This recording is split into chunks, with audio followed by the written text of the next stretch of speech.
Well, alrighty then. Looks like we have a trade, and Jerry West has done it again for the 550 millionth time in his illustrious career.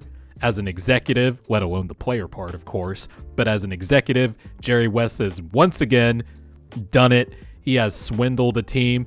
The Clippers and the Portland Trailblazers did a trade today. The Clippers are sending Eric Bledsoe, Justise Winslow, Keon Johnson, and a future second-round pick to the Trailblazers for Norman Powell and Robert Covington, who is going to be an unrestricted free agent this summer.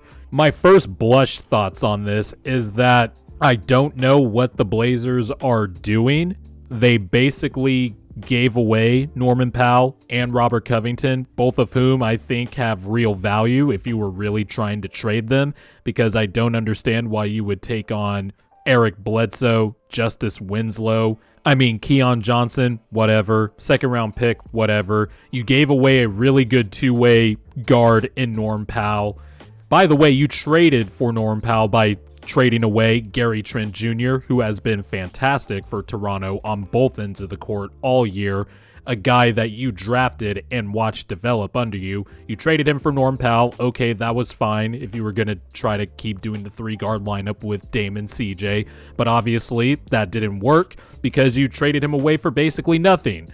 And Robert Covington, he's still an okay rotational player. I used to defend Robert Covington a lot when he was with the Sixers, but his skills have diminished over the past few seasons and is kind of overrated a little bit. But for the Clippers side, I mean, this is a stroke of genius for Jerry West. They found a way to retool their roster. I don't think Paul George and Kawhi Leonard are coming back this season, but if you're talking about for future years, because Norm Powell just signed a big deal with the Blazers, now he's under contract with the Clippers have him in-house, and gives them another scoring punch, another defender next to Kawhi Leonard and Paul George. As far as Covington goes, he'll help the Clippers maintain, the proper playoff seeding in the Western Conference. They are 8th right now. And who knows, maybe we will be surprised and Kawhi Leonard and Paul George will come back by the time the playoffs roll around. But if you're just talking about looking further down the line in the future,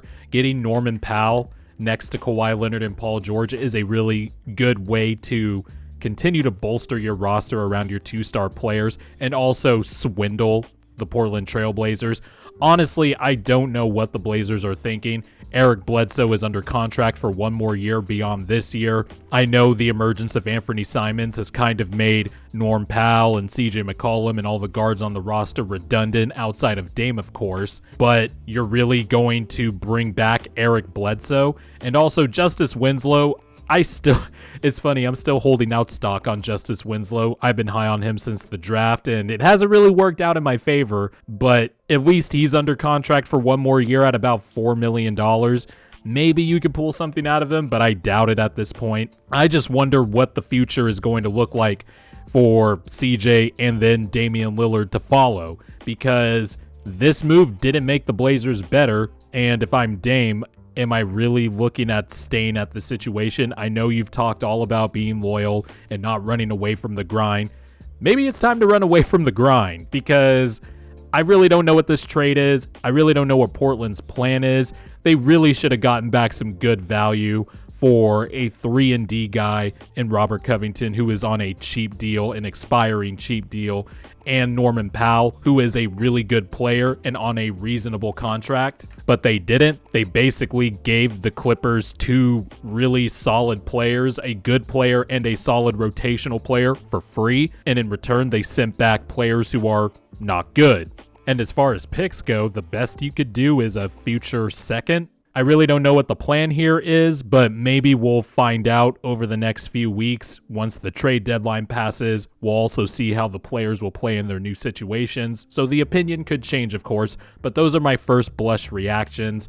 I really love this trade for the Clippers, really hate it for the Blazers, but on the Clippers side, they definitely got better from this deal.